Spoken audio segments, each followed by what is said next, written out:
ঢাকা থেকে ছেড়ে আসা চট্টগ্রামগামী মহানগর এক্সপ্রেস ট্রেনের একটি বগি ব্রাহ্মণবাড়িয়া রেলওয়ে স্টেশনে লাইনচ্যুত হয়েছে।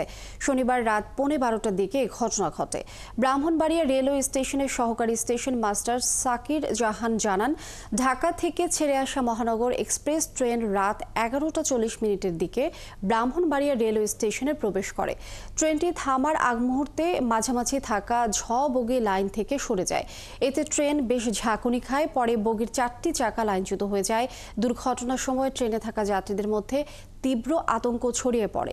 এ সময় তাড়াহুড়া করে নামতে গিয়ে বেশ কয়েকজন আহত হয়। সকালে উদ্ধারকারী ট্রেন বগি উদ্ধারের কাজ শুরু করেছে, তবে ট্রেন চলাচল স্বাভাবিক রয়েছে।